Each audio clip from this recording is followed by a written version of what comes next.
Hey, everybody. Hey, everybody. Welcome back Welcome back to our Odd Pod podcast. a podcast dedicated to the odd, the macabre, and everything else in between. And everything in between. That's the correct order that we just did that.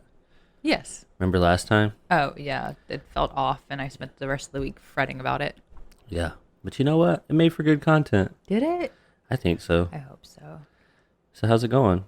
You know what? Not too bad. I literally just got off work. You're about to go to work. Yep. We've got like a short time frame to like squeeze this episode in. Yeah, we're trying to make sure that we get you the content you crave at the time we promised. Friday, 5 a.m. Friday at 5 a.m. I like to go back in time and punch past Billy right in the face. You did this to yourself. I'm just kidding. It's a good time. It's a good time slot. Yeah, I think so. It's like one of the top 3 podcasting time slots or something. Is it? I think so. I don't know. no I idea. could have just made that up. It's possible. Yeah. Sometimes I make things up. We had no idea. Speaking of making things up, what are we talking about this week? Do you know what we're talking about this week? There were hints. Oh, okay. Well, I wanted to talk about ghost hunting. Okay. I thought so. I thought that's what we were talking about. Yeah, I know you aren't. I know when it comes to like ghosts, you don't believe at all. I do not. No. Not even a little bit. Not even a little bit. In fact, I do know that you like to make fun of it. I do like to make fun of ghost hunting. I'm just saying. So I won't even ask like your thoughts on ghost hunting in general. Okay. Probably for the best. You don't want to ask my thoughts on ghost hunting? No, because I know it's going to come up later. I mean, like, okay, cool. Also, as we mentioned, one of us just got off of work. One of us is getting ready to go to work. So if you hear some sipping of coffee in the background, That's what it sounds like in here normally. We're always just drinking coffee. I missed it in the edit, so just ignore it. All right. So it's going to be a short episode this week. I just want you guys to be prepared for that. Are you ready? I'm ready. Ghost hunting is the process of hunting ghosts. What is the best gun to use when hunting ghosts? I didn't do any more research. That's the end of the show. All right. Thanks, everybody. We are the Boneses. That's all, folks. Are out. Um, Does that sound funny anymore? I think it's funny every time we do it. Sorry. I couldn't resist. Like, do you think a bigger gun is better for ghosts or like a 22? No. I don't know anything about guns. I'm a woman. Get out of here. Sorry. Ghost hunting is the process of investigating locations that are reported to be haunted by ghosts, demon, poltergeist. Ghost, demon, poltergeist. Ghost, A menage a trois of the demon, supernatural. Poltergeist. Ghost hunters may refer to themselves as paranormal investigators. Already a giggle out of you. We're 3 sentences in. I'm sorry. Please tell me more about these paranormal investigators. Typically, a ghost hunting team will attempt to collect evidence to support the existence of paranormal activity.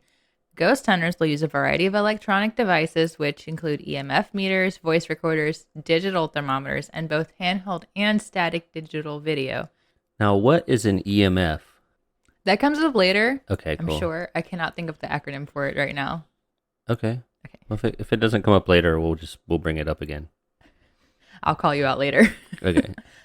Also, thermographic and night vision cameras. Thermographic. And night vision. Ooh. Traditional techniques such as conducting interviews, researching the history of the allegedly haunted place, are other methods of gathering evidence, I guess. That's good because if I know anything about ghost hunting from watching ghost hunting shows, you need night vision because ghosts only come out at night with all the lights off. Not necessarily, but for your argument, sure. I've seen ghost hunters. We'll talk about That it. basically qualifies me to hunt ghosts. Now, for the listeners, What is the difference between a ghost hunter and a ghost buster? Is it that Ghostbusters ain't afraid of no ghosts and ghost hunters are? Well, I feel like Ghostbusters have a uniform and ghost hunters don't. Ghostbusters bust ghosts. Yeah. It's that twinkle in your eye that keeps me around. So, sorry. Please continue. I actually call you out in my next sentence. So are you ready? I'm ready. Okay. Ghost hunting has been heavily criticized by Billy and people like Billy for its dismissal of the scientific method. People like Billy. Yes, people What's- just like you. What's that supposed to mean? Skeptics, non believers. Well, I was going to come up with something else, but then I lost it. skeptics, non-believers, Billies. Billy's Okay, well, alike. that's okay then. Right. Anyway, so because of this, no real scientific study has ever been able to confirm, and I would argue deny, the existence of ghosts. Yeah. The practice of ghost hunting is considered a pseudoscience by the vast majority of academics and skeptics, which is fair given that Harry Price spent a good bit of his career exposing fraudulent mediums in the 1920s. But I'm going to talk more Love that about guy. him. Huh? You know about him? Mm-hmm. Oh, cool. I didn't know you would like known him. Yeah. We'll talk about it. Okay. He's a well-known debunker of ridiculousness. Well, then that of course I love that him. paragraph will not be very interesting to you, but we'll get there. Oh, it'll be interesting. Obviously, I'm going to talk about him later, so you know about him. Just hold on to that name for me, okay? Okay. While ghost hunting or paranormal research is very popular today thanks to television, movies, and like touristy things, ghost sightings date all the way back to the 1st century AD. The 1st century AD. Yes, say? all so far long ago. Wow. It's at least 3 weeks ago. That's a long time ago. Feels Christmas time. Well, if the Earth's only 2,000 years old, then 1 AD was what, like 999 years ago? 1,999 years ago. Oh, 1 AD. So it'd be 999 to there, and then 1,000 more to 0. My brain hurts. We're I moving don't know. on. Anyway, tell me about the ghosts. Oh, so when the great Roman author and statesman Pliny the Younger recorded one of the first notable ghost stories in his letters, Pliny reported that the ghost he had seen was that of an old man with a long beard and rattling chains who haunted his house in Athens. Mm-hmm. And while I couldn't find any evidence of ghost hunting during that time, it could also be argued that they didn't have such sophisticated equipment. Oh, it could have just been Pliny the Elder, like going. You know, I did losing have his the mind. passing thought that it might have been Pliny the Elder playing tricks on Pliny the Younger. He's just crazy, and he lives at his son's Well, house. Pliny the Elder was crazy in his own right, and we should do an episode on him one day because he's freaking cool. Crazy cool. Crazy cool. Crazy. Well, I mean, his cool. name is Pliny the Elder. Do you think they gave him that name like to start off with, or did they wait till he had a son? No idea. Wishful thinking. If you name someone the elder, then there's a lot of pressure on him to have a kid. So He's like, gonna, runs around trying to find somebody named Pliny. it's like low key shade from your parents from the beginning. Like If your name's Pliny the Elder, you better give us a grandson. that's like juniors.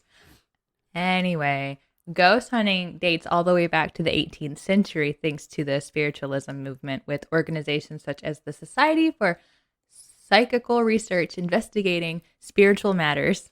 Nice. The spiritualism movement is an informal religious movement that began in the 1840s, and it went on well into the 1920s, and was based on the belief that the spirits of the dead existed and have both the ability and the inclination to communicate with the living. Ooh. We've mildly touched on the spiritualism movement because Ouija boards were a big thing during that time. Oh, you know what? That makes a lot of sense. Ouija boards actually come up later in the episode too, so we're really just circling back. There was like some weird stuff going on in like that time period. Yeah, though. the spiritualist movement really brought into like our realm of things that we like. Yeah, we had like, I'm pretty sure Aleister Crowley was like doing his thing around then. We had like the Hellfire Club and the Golden Dawn and stuff like that. We also had the Ghost Club. Ghost Club. Ghost Club. Did they have a secret handshake? Yeah, and I know it, but I can't tell you because it's a secret. Oh, Did they have to do like tests so Angelica would let them in the club and then It was a series of passwords followed by a series of knocks and then like a shimmy and a shake. shimmy and a shake and then you had to touch a ghost, Well, you kept your which gives ghost you in an your ice cream pocket. headache? You kept your ghost in your pocket. Oh, a ghost pocket. Ooh. Anyway, Anyway, enough about that. I think we just kind of Derailed. It lost took the us train what, there. 12 minutes? Yeah. All right, we're gonna talk about your boy Harry Price.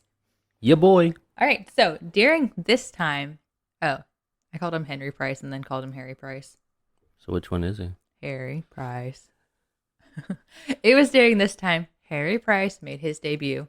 Harry Price was a British, hold on, I can do this, parapsychologist, Nice. psychic researcher, and author who gained public prominence for his investigations into psychical phenomenon and his exposing of fraudulent spiritualist mediums. He was a long-standing member of the Ghost Club, which was established in 1862. Ghost Club. Um, the Ghost Club, which is a paranormal investigation and research organization and is believed to be the oldest paranormal investigation organization in the world. That is a tongue twister for me. Lots of Iowans in that sentence. Harry Price used his knowledge of stage magic to debunk fraudulent mediums, and he was very good at debunking hauntings. Mm. He exposed the spirit photographer William Hope in 1922. He found other spirit photographers and made them out to be frauds as well. They were doing something with cardboard and calling it ectoplasm. Wow, okay. And the way that they were using like light and the cardboard made it look like things were either like oozing or coming out of the wall or something. Interesting. But it was through a series of like lights, cardboard, and like household items that these people were manipulating these photographs. See, I may have been thinking of another guy because I don't remember him. The guy I was thinking of operated like more recently, like the 60s and 70s. So I think he did have a couple of books come out later, like in the this 70s guy was and like on 60s. I watched like he was on TV. Okay, I don't think that was this guy. Okay. Maybe his son. I don't Maybe. know. Either way. Regardless, he's cool as shit. Yeah. I liked him when you said he debunked paranormal stuff, and then when you said he used stage magic to do it, I liked him even more. He didn't use stage magic. He had a good knowledge of stage magic. Right, I know. Like he used his knowledge of stage magic. Right. Yeah. Okay, so he also debunked others like Maria Silber when he caught her using her feet and toes to move objects around the room. Wow, she must have had long toes. Strong toes. Yeah. Stretchy toes. Stretchy toes. Ugh. When Harry Price investigated that direct voice mediumship of George Valentine in London, George claims to have contacted the spirit of composer Luigi Artiti, speaking in Italian. Price, I was going to say Prince. Price wrote down every word that was attributed to Artiti and found them to be word for word a match to an Italian phrase book. Mm. And I don't want to keep going on about all of Harry Price's like debunkings because we could literally do a whole episode on the guy. Sounds like he debunked a lot. He did. Interesting. Yes. Other famed ghost hunters or paranormal investigators, if we're giving them credit, might be ones that you're more familiar with. Okay. Ed and Lorraine Warren. Never heard of him. Are you serious? Yeah. You're lying. Who is he? You do not know who Ed and Lorraine Warren is. Are they the Conjuring people? They are the Conjuring people. Okay. All right. They are probably the most well-known paranormal investigators by today's standards. Because they made that dramatic ass movie. Well, they didn't make it, but yes. I mean, they made one about the. Hold on. Quote. Heavy quotes about them. They had a movie made about them. Heavy Yes, quotes they about them. Anyway, Ed and Lorraine were American paranormal investigators and also authors. They are associated with the reports of hauntings dating back to the 1950s all the way up to present day. Mm-hmm. And scary nuns. And scary nuns. And ghost dolls. Well, we'll talk about Annabelle briefly. Ever so briefly. Oh, if you're listening, Annabelle, we're still not scared of you. I wrote that. I said, we'll get to it. Okay. Ed was a World War II Navy vet and a former police officer who became a self-taught and self-professed demonologist. Lorraine was a self-professed clairvoyant and a light trance medium who worked closely with her husband. Together, they founded the New England Society for Psychic Research and the oldest ghost hunting group in New England. So do you think they actually believed that they were both those things, or were they just charlatans? Well, I don't know if you should ask me, as someone who does believe in spirits, if I believe that Lorraine was like a clairvoyant. Okay, but like believing in spirits doesn't necessarily mean you believe in clairvoyancy. Well, I also believe she was a medium. Okay. All right. Well, So, question answered. Continue. so they claim to have investigated over 10,000 cases during their entire career. You might know them from their involvement in the 1976 Amityville horror case or by Annabelle. Mm-hmm. Ghost stories and I didn't realize they were involved in Amityville. yep. Interesting. So, ghost stories and hauntings of theirs are popularized by the Warrens and have been adapted as films, television series, and documentaries. And I mean, like Conjuring, Annabelle, Amityville Horror. I kind of would love to do a whole episode on them as well, since they have their own like occult museum Yeah. based out of like their home. Are they still alive? No, they've both passed away now. Okay. Lorraine passed away, I think in 2019. It was fairly recently. Oh man, that is pretty recent. And their museum houses Annabelle. Who escaped recently She didn't escape, so we think. and murdered a bunch of people. Yeah. Well, See, I can make things up too. Annabelle is like my one true terror. Raggedy Ann's bitch ass, not the actual Annabelle. Raggedy Ann. What Yeah. about, do you have equal hate for Raggedy Andy, or is it specifically a Raggedy Ann thing? It is a Raggedy Ann thing. I don't like to talk about it, and this is my second time mentioning it. So let's like not mention it Okay, again. let's not talk about it. Okay. I do have a question. Do you Okay. think when a clairvoyant dies, someone who's more sensitive, they can like contact ghosts easier or whatever, right? Do you think it's Do you easier think for them to make contact? Yeah. Ooh, that's a good question. Because like you think they like might already know like the channels to operate to get to somebody, Or maybe it's like a soul thing. which you also don't believe in. I know it's hard to say. It's okay. I'm not weird for not believing in souls. No, not believing in souls is one thing. Like, where does it go? There's like a translucent me inside my body. And then when I die, it like floats out like a cartoon. It's a little blue dot. Yeah. Pop it back in. Harry Potter. You've obviously probably read about the guy who did experiments to see. How much souls weigh? Yeah. Yeah. Okay. They weigh like what, like 1/8 of a pound or something. It was some weird Something like number. that. We'll talk about him some other time. I have to remember who it is first. All right, so obviously, as we make our way to present day, there is a sensationalism that is television. No. Yeah, Wow. unfortunately, Sensationalism in the media? television. I know, right? Right. Crazy. Who would have thought? With this comes a spike in popularity. Ghost hunting was popularized in the 2000s with shows like Most Haunted, Ghost Hunters. Look like you want to say something. Nope. Not a thing. The Atlantic Paranormal Society, also known as TAPS, doubled in their memberships in the late 2000s, and they are the group that is featured on Ghost Hunters. Right. Briefly, wasn't it called TAPS briefly? I think it was. Yeah. Because I remember when I was looking at it and it said like TAPS next to it, I was like, I do know TAPS. I'm pretty sure that's one of the shows that I watched. There was a show that I watched. I can't remember. It was like one guy. He was something at some college, and he would go around trying to basically like, I don't know if debunk is the right word, but I like, think we're going to talk about him later. okay, cool. He's pretty young. Like, I don't know. He's probably like within our generation. Yeah. Yeah. He comes up later, maybe, and then we'll circle back and see if that's what I'm Okay, talking cool. about. All right.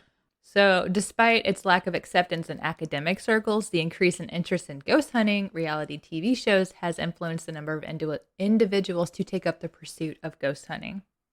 Nice. Because, of course, it has. Of course it has. So, ghost hunting gets insanely popular. They call it the paranormal boom. The paranormal boom. right? It's kind of Nice. sounds nice though, right? Like it's kind of Yeah, it's got a nice ring to it. paranormal boom. Also, like if you're using a microphone to record ghosts, that could be a paranormal boom as well. Um, One ghost hunting group called a Midwest Haunting, based in Illinois, reported that numbers of people taking its tours had tripled from 2006 to 2008. Wow. Um, Tripled. Tripled. Others reported an increase in traffic on paranormal websites and message boards. And I probably was a part of that because I remember like looking up ghost stories on the internet, Wow. which was like in early 2000s. Early 2000s. Mm-hmm. They had the internet then? Yes. I'm just kidding. It wasn't very fast, and I'm pretty sure we were still on dial-up. But yes, we had the internet. I don't want to talk about slow internet. Small businesses even cashed in on the paranormal boom, offering ghost hunting equipment and paranormal investigation services. They offered things like EMF meters, infrared motion sensors, and devices billed as ghost detectors. And I did put ghost detectors in quotes. Things like commercial ghost tours and paranormal investigation groups began to pop up. And I actually did one of these like when I was younger. Mm-hmm. One of what? One of the paranormal investigation groups. Oh, really? Yeah. You guys formed your own group? No, like me and a friend went on a ghost hunting excursion. Oh. Yeah. Well, judging from the lack of a ghost head mounted on our wall, We were unsuccessful, yes. interesting. You typically pay like $50 to $100 to go. I can't remember how much we paid. I think it was like $65. Mm-hmm. We got snacks and Ooh, ate dinner snacks. and And then hunted ghosts for a couple hours in the middle of the night. Go ahead, ask me what kind of snacks they had. What kind of snacks did they have? We had blue Gatorade in the Ooh, small bottles. that's not a good color of Oh, I Gatorade. like blue Gatorade. Oh, okay, well, continue. And like little itty bitty like snack size like for children Cheez-Its. Oh, well, you got to keep your carbs up if you're hunting ghosts. You're right. Also, I'm just saying, if I'm paying $65 for an activity, I could at least get an orange or a yellow Gatorade. Like an option. Yeah. Blue Gatorade. Blue Gatorade. So we paid the money to go hunt ghosts, and then we got to use like ghost hunting equipment, quote unquote ghost hunting equipment. I think I had a laser thermometer. Oh, yeah? Yeah, I got to go around. Awesome. You seem impressed. I'm so impressed. I can tell. I'm really shocked you guys didn't find anything. Sounds like you didn't say we didn't find anything. Sounds like you guys were well equipped. Although I don't feel like the group I went with exaggerated anything, people do believe some groups may exaggerate their findings in order to get more people to want to, go on the trip, journey, excursion, whatever you want to call it. Yeah. I think trip's probably a pretty good word Ghost for hunting it. trip. Yeah.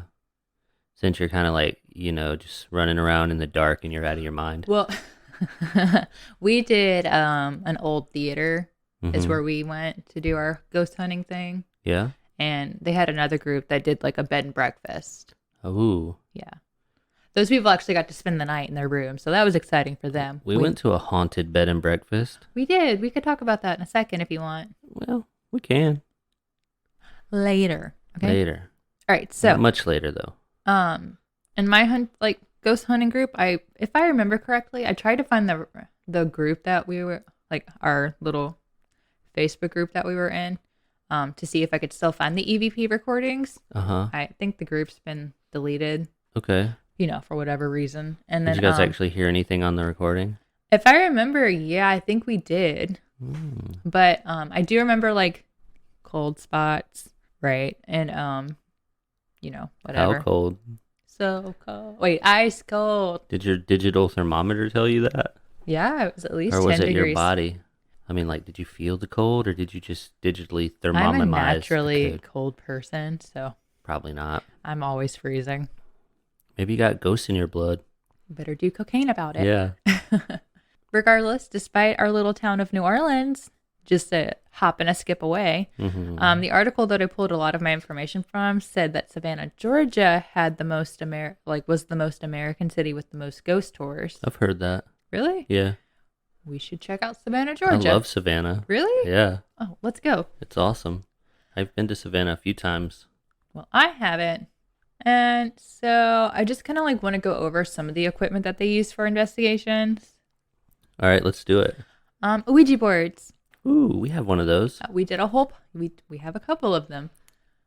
We've done a whole podcast about a Ouija board, so I don't feel like the need to go like too much detail into what they are. Yeah, if you want to know more about it, you can listen to that I episode. think it's episode 3. I think you're right. Maybe. 3 or 4, I can't remember. One of those. So personally, not my favorite way to connect with the dead. You know, too many variables, too much risk of talking to Zozo. Pazuzu. Pazuzu. Pazuzu, you. But you know, that's neither here nor there. Zozo. I would like to just go ahead and like quickly reiterate that as far as demonic names go, Pazuzu is fucking dumb. Zozo. And Zozo, the nickname, is worse. Yeah, go ahead and shit talk Zozo. So if you're listening, Pazuzu, your name is fucking stupid. Moving on. Moving on. Are you ready? Okay, so ready. I feel like I said obviously a lot, but I feel like a lot of ghost hunting is like more of like the obvious. Yeah, I mean, obviously, sometimes you just obviously have to say obviously. Obviously. Anyway, so still for photography is probably the most popular like method of capturing ghosts, quote unquote. As most people have cameras in their pockets. Like when you're on ghost tours, they'll tell you to take as many photos as you like. Just no flash photography. They'll even point out when to take photos, or like when and where to take photos. Like if it's a quiet night, maybe point your cameras up to the window, take a picture of the window, see if you see a girl in a white dress or something. But don't use your flash, because then you'll see the actor that's in the window. Well, I've never seen an actor, but whatever.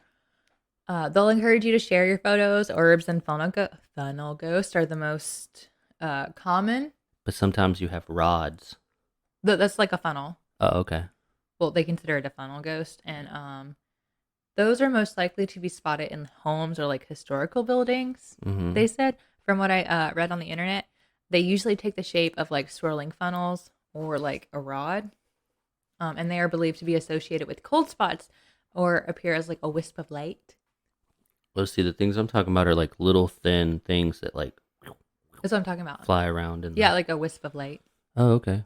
I saw a thing where they thought those were aliens. Really? Anyway, it's not related to this. Are you but more yeah. inclined to believe in aliens or ghosts?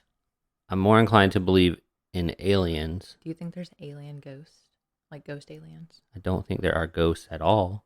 So we're ruling out ghost aliens. we're gonna go ahead and rule out ghost aliens. Well, okay. Not little green men, to clarify. You know what? This ain't about aliens. Let's keep going. Not an alien episode. EVP, electronic voice phenomenon. Electronic voice phenomenon. You record yourself in a silent room. Yes, questions or you just sit there and remain silent. And when you listen back, you may or may not hear the otherworldly voices.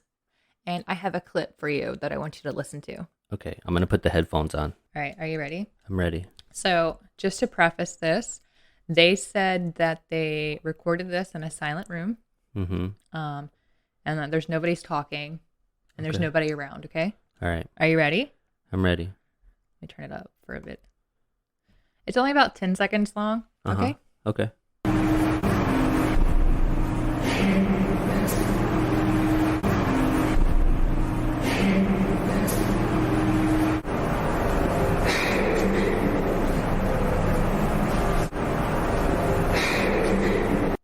Did you hear anything?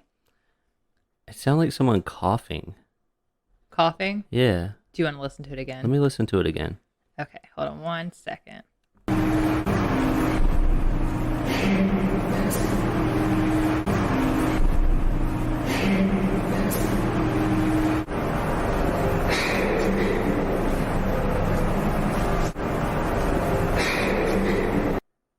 So I hear something. I just can't understand what they're saying. So the first phrase that you might be hearing is, "Hey, that's enough." Okay. And the second phrase you might hear is hate me. Okay. Do you want to listen to it one more time just to see if you can get it? I haven't. Now that you said that, I hate me makes sense. I could hear. Oh, I didn't mean to press play again. It sounds like they're saying the same thing over and over. Well, he's replaying each phrase twice. I should have Okay. mentioned that, Okay. but yeah. What do All you right. think of that? Well, it sounded like sounds. We're gonna debunk some of these things anyway, so like it's fine if you crush my spirit and I mean, like, did it sound like someone was saying something? Yes. But I don't know these people. I don't know how silent the room that they were in that's is. true. And if you crank up the sound on a digital microphone, you're going to hear everything. That's true. And I also I don't know if I talk about this later when I go into like debunking things, but I think it's like when you're talking about like audio recordings of like if anybody remembers the Laurel and Yanny debacle that went around a few years ago. Yeah. Like some people heard Laurel and other people heard Yanny. Yeah. Um I So think normal people heard Yanny, and then weird people heard Laurel. okay, just a side note. For real, what the fuck is a Yanny? What's a Laurel? Laurel is a name. Yanny's a name. No, it's not. Yeah, huh? No, it's not. Maybe it's a nickname. No, it's not. You don't know. I will get heated. I knew somebody named Yancey. Maybe his nickname's Yanny, little Yanny. Because, like, maybe his take a journey with me. Oh, Maybe he God. had a little sister. They couldn't say their C's. When they were growing up, they called him Yanny. We'll move on from that. But we listened to other things that gave you like the power of suggestion. Yeah, that like whatever one you're listening to, you that's could, the one you heard. Yeah. And you know what? There was one recording of the Laurel and Yanny thing that did that. Yeah. But the one we listened to me, did not work. Yeah, that I won't tell anybody what I heard because I've gotten into heated debates about this. Looking at you, Audrey. I'm just saying. What the fuck is a Yanny? How are you going to argue with people for hearing something when, like, The same the way I whole could point- argue with somebody about what color the dress was, and we all know which dress I'm talking about. the whole point is that different people hear different things. So, like, Okay, let's move on. let's move on. But I've also heard that EVP, if I can just, like, let me put on my paranormal investigator hat for a second. It looks good on you. Thank you. That using EVP whenever you don't have like a confirmed haunting or whatever is a dangerous thing because it's kind of like a Ouija board. Are It you kind of like opens- opening up? It opens a gateway to be haunted. I didn't hear that. So like if you're constantly EVPing over and over and over and over trying to find something, swearing that there's something there, eventually you're gonna get something. I feel that. I learned that from that guy we talked about earlier. I think I'm gonna go over that guy who you're talking about. Okay. Okay. So another tool for ghost hunting, it's called trigger objects or props. These are tools that ghost hunters will claim that can be used to attract an entity that is like related to the entity. This could be like any object that brings an emotion, such as like a teddy bear, a photo, or like a wedding band. So it's like bait. Yeah, but like bait, like specifically for who you're trying to connect to. Okay. Like if it was a child, ghost child, could use like a ball or a teddy bear or like just some toys. So it sounds to me like it's more accurate to call it ghost fishing. You have a point there. If we're using these objects as lures. Mhm. Another tool is called lights out. So according to like ghost hunting enthusiasts, ghost hunters prefer to conduct their investigations during peak evening hours, which is like midnight to 4 a.m. Mm-hmm. Which, I mean, like, I guess makes sense because you know witching hour, but a bitch be tired. It also makes sense because during that time in the dark, you believe in ghosts, you're hunting ghosts, your adrenaline's going to be higher. You're going to be more likely to notice every sound that you hear. Yeah. And they're like, there's less world around you, Mm-hmm. if that makes sense. So this is something that I've seen like come up like in more recent years. Mm-hmm. It's like a ghost box or a spirit box. Spirit box, yeah. You know about this? Yeah, I watched a YouTube video of a guy who opens those in his house. Ghost box? Not a Divic box. Okay, maybe I'm thinking of something else. A Dybbuk box Has like a demon in it. right. Okay, yeah. This is different. This is like a radio. Okay. So a ghost box is a radio with a frequency, like has like the frequency scan mode on at all times. And some ghost hunters claims that it allows you to communicate with spirits. And I also have something else for you to listen to. Right now? Yes. Okay. It's actually from like one of my favorite skeptic and ghost believer. I don't know what to call us. You know what's ironic? Look what's on my headphones. Oh, there's little ghosties on them. Yeah. Little Pac-Man ghost. Little Pac-Man ghost. But it's the BuzzFeed Unsolved. Oh, okay, cool. I like those guys because it's like a true believer and a skeptic. Right. Like so us. perfect. This is just like I think it's 10 seconds of them messing with a spirit box, okay? Okay. And just like tell me if you hear anything. Okay. You ready? What? Nothing. Okay, go. What was that? Did you hear Get Out? Do you want me to play it again? Can you turn it up? Does it Oh. go up any louder? Oh, it does. Here, let me start it over. Crank it all the way up for me. I did. You ready? Mm-hmm. What was that? Did you hear Get Out? Did you hear it? Yeah. Yeah, I heard it. So Crazy. it keeps going, but I can link the video in like our description if you want, so you can hear it. It's like a whole compilation of Spirit Box. Maybe we can put the link in an Instagram post. Yeah. Regardless, we'll put a link up somewhere to like that specific video because it's just a compilation of Spirit Boxes. My favorite is his reaction. Oh yeah, I love Ryan's reactions. Did you hear it? Did you hear it see say? his face clearly Oh, in my yeah. mind. It gets like that. Did you hear it say Get Out? So, what did you think of that? It was interesting. I kind of want one to play around with. It sounded weird. So, like, do you hear the static all the time? Bip, bip, bip, bip, and then Yes, it's you hear interrupted it. by voices? You hear it changing like radio stations, like scanning. Oh. And then they said if So it's not like a police scanner. right, it's not like it's scanning through radio stations, right, at different frequencies, and they're saying like it's 1/15 of a second. So they're saying that ghosts can use that specific instrument to communicate because it takes like if you're gonna hear something on the station that's longer than like 1/15 of a second, it's got to be like paranormal. So is there a ghost frequency? No, it's just scanning. Okay. I didn't know if there was a specific frequency that it scanned at. Oh no, I think I don't know all the specs, but We need a ghost engineer or like well, so like oh, I'm sorry, a paranormal scientist. I think Zach Baggins. Do you know who that is? Zach Baggins or Bagel Bites or Zach whatever. He's a ghost hunter, I guess. Still, he has a museum in Las Vegas, and he features like a spirit box as well in his Did you call museum. him Bagel Bites? That's like and that's why we drink. She calls him Zach Bagel Bites, and that's the only thing I call him now. Oh, okay, okay. So sorry, Bagel Bites. Anyway, I do love Bagel Bites. I do love Bagel Bites. They're delicious and nutritious. I don't think That's so. not true. Ow. So I didn't actually look up to see what EMF meter meant. Yeah. I'm pretty sure it's an electromagnetic field. Oh yeah, that's it. Is it? Yeah. For sure? Yes. Yeah. I was just messing with you. I knew what it meant all along. So there's also things like dowsing rods and For ghost water.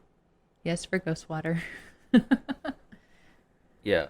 Sorry, electric and magnetic fields. So they use those as well to see if there's ghosts present, and just like a plethora of other things that you can use Mm-hmm. to ghost hunt. So with all that in mind, if you want to have a successful ghost hunt, I'm going to tell you how to do it. All right. Okay. Tell us how to do it, and then everyone who's made a career out of ghost hunting, listen to this, and then you can be successful in your next ghost hunt. too. Right. Okay. So step one, you're going to want to make sure you have everything you need. Everything.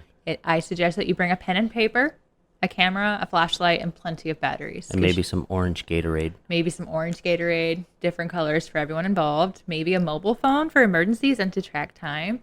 But if you have seen any movies, you'll know that the ghosts can, totally manipulate time anyway. So. And phones. And phones. Yeah.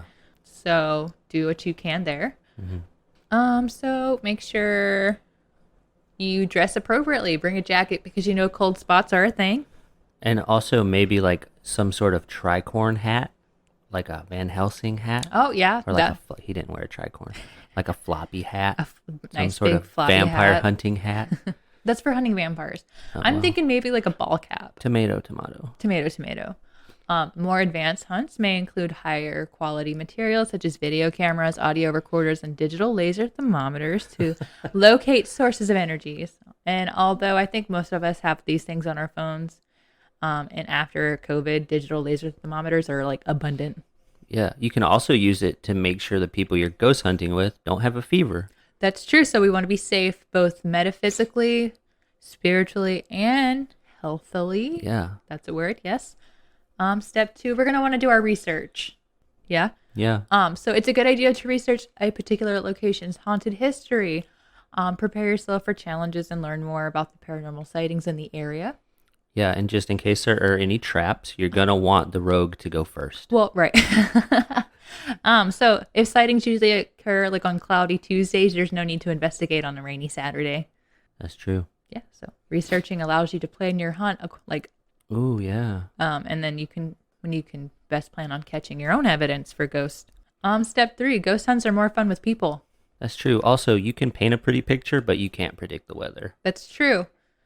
So back to step 3. Ghost hunts are more fun with a group of people, but they're also a lot safer. You never know what you'll meet in the dark, so bringing a friend or two is advised. Yeah. Because you don't have to run faster than the ghost, just faster than the person next to you. And if you trip them, you don't have to run that fast at all. Plus, if you spot something, you'll have a friend to back you up. Oh, yeah. And step 4 would be to ask permission because you don't want to be caught in somebody's house without permission. Ooh, yeah.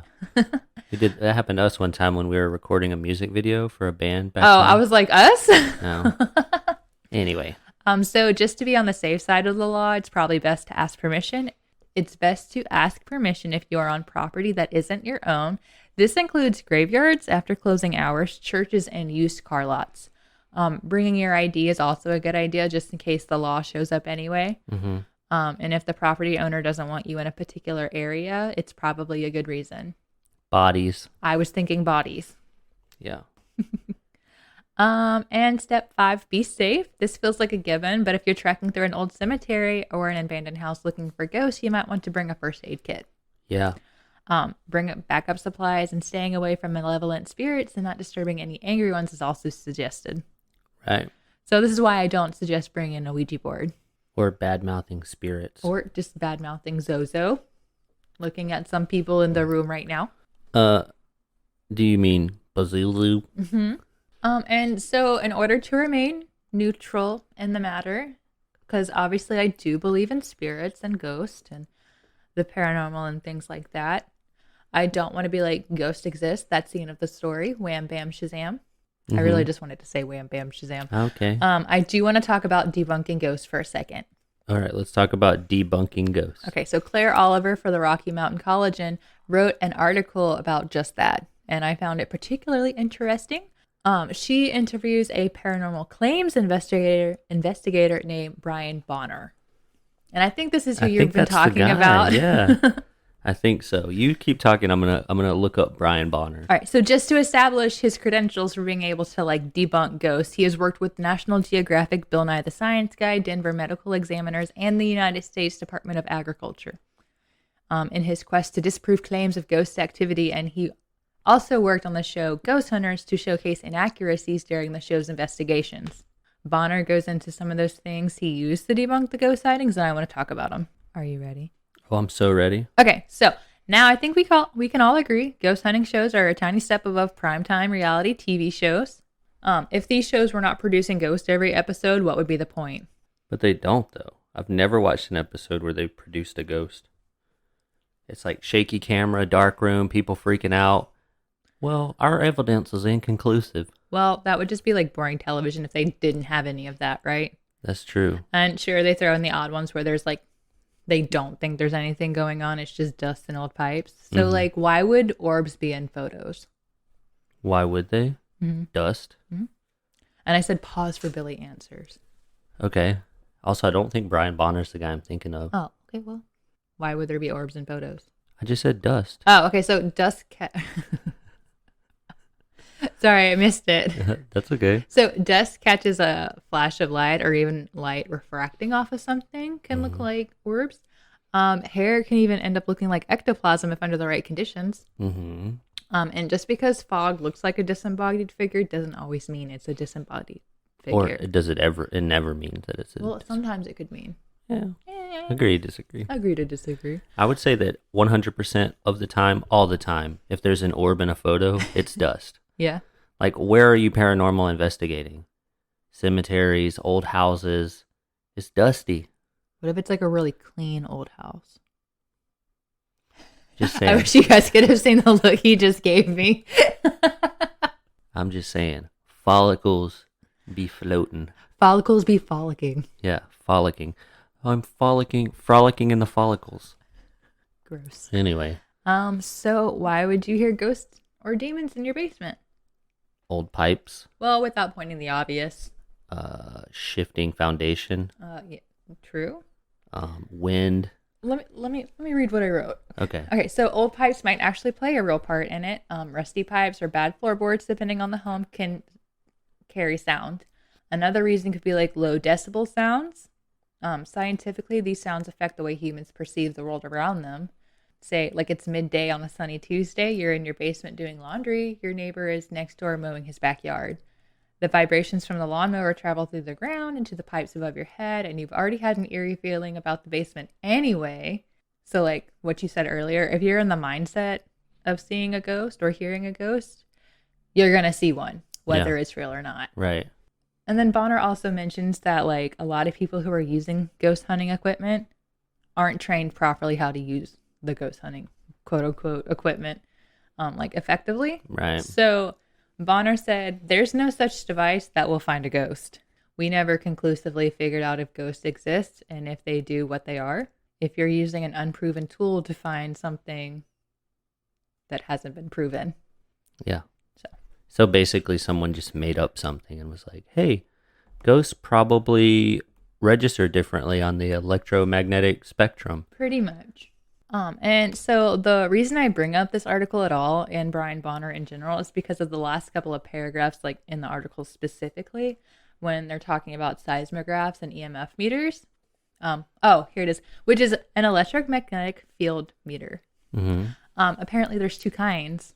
One picks up energy from an electrical item and the other picks up natural phenomenon. Now imagine in this day and age where everybody has a cell phone in their pocket and you've picked up the wrong EMF meter and now ghosts are abundant. Yeah. Seismographs can be used to detect low frequencies. And I don't really hear about seismographs being used like too often in ghost hunting because I assume that's like pretty sophisticated technology considering Seems like it, yeah. we use it to track like earthquakes and Yeah. such. But it was in the article and it brought up a lot of points, so I'm going to include it. Low frequencies are known to have a strange effect on a person's psyche. So low sounds can cause feelings of dread. While you can't hear it, sound waves do exist. Mm-hmm. And the sound waves still exist in a space, which can make someone feel as though like there's a heavy weight on their shoulder. And that's where that feeling of dread comes from. I know I'm shaking the You're table. shaking I'm the getting table excited. a lot, yeah. I'm getting You excited. could probably hear that. Oh, I'm sorry. And just to debunk cold spots, Mhm. cold spots are determined by ghost hunters as spots where ghosts pull energy out of the air. And while in reality, just from a scientific point of view, anytime there is an exchange of energy, the byproduct is heat. Mm-hmm. So hot spots should technically be the thing we search for instead of cold ones. And that's good science. And we like science. We do like science. So that's all I have. Really? Yeah. Okay. All right, well, see you later. Just kidding. Now, you talked about old cemeteries earlier. Yes. I have been a frequenter of old cemeteries. I remember these stories. And as a Young lad young lad, that totally followed cemetery conduct. And I am 100% skeptical. Do not believe in ghosts, but let me tell you this story that happened. yeah, give it to me. So, some friends and I Some friends and I. went to a cemetery in the town next to where I grew up. Okay. So it's the oldest cemetery in Santa Rosa County, Florida. It's a creepy cemetery. It's got like Finley. That was our dog. It's got like That was me. it's got like a low knee level white wall around the cemetery. Like a gate. No, like a wall. It's Okay. like shorter than this table. Oh, okay. The gate's further down the road. Okay. So we parked at the gate. We walked around the gate. We walked down this dark, spooky road. We might have been eating some sandwiches, if you know what I mean. And we're there for a little while, and there's like a rustling sound. Like I'm noticing it because I'm paranoid. And everybody's talking, having a good time. And I keep hearing this sound, but every time I'm like, hey guys, shut up, the sound stops. Finally, I was like, I huddle everyone up. I'm like, listen, just keep doing what you're doing, but listen for the sound to start when we start being loud again. So they did, and everyone heard it, and we left. So being the smart people that we are, we came back the very next night, and we were walking, just kind of doing our thing. I don't even remember what the fuck we were doing. We're just like being stupid. Being hooligans. Like, we weren't like desecrating anything. We weren't damaging anything. It's just like this place is supposed to be really haunted. So everybody goes there to like prove it or not, right? Right. So we're walking, and I hear what sounds like kids like laughing or playing. Oh, that's creepy. There's nothing And- creepier than a laughing like, child. That sounds like such a stereotypical thing that people hear. But I looked up. I made eye contact with my friend who had this look of terror on their face. So apparently they heard it too. Or no, actually, I said, "Did you hear that?" They said yes, and then we left. And then we GTFO'd. Then we GTFO'd. So, were there ghost children in the woods? No, There's always ghost children in the woods. probably not. But that's a spooky thing that happened to a young teenage Billy. Way back when. Way back in the old times. In the old times. Many moons ago. So if you could probably Google this cemetery and find it pretty easy as the oldest cemetery in Santa Rosa County. Just to clarify, it is the oldest cemetery It in is the Santa oldest. Rosa. Yeah, Right? that's my story. That's Probably just gonna cut it out, but don't you dare. it's not as exciting No, listening that's fine. back. No, you leave it in there. We want to hear it. Okay, well, We want the skeptic's story. the skeptic story, and that's the night I stopped believing in ghosts. Just kidding. Definitely not the night I stopped. Patooey. Anyway, Anyway, that's the end of our show today. that's the end of our show today at 1 hour and 58 seconds. I felt like I sped through that too. Yeah. Good job. We're gonna it's obviously not gonna be an hour and 56 seconds when I said that because of editing, but Editing magic. Anyway. So, before we leave today, if you're still listening, mm-hmm. let me just go ahead and get this out of the way. Maybe we should say this at the beginning, but if you could subscribe, and review our podcast, that would be awesome. Specifically on iTunes where it's really we helpful. Can't see it or Respond, but it helps us. It kind of, I don't know if it puts us higher on a list, makes us more visible, better, more stars is more better, most stars, mo better. So give us them 5 stars. You can check out our website at www.ouroddpodpodcast.com. There's a sidebar that has all our links. You can listen to us pretty much anywhere you could listen to podcasts. You can find where we get our intro and outro music. That's DarrenCurtisMusic.com. That's all I've got. That's it. So, as always, Tip your baristas. be nice to your emergency personnel. And we are the Boneses. And we are out.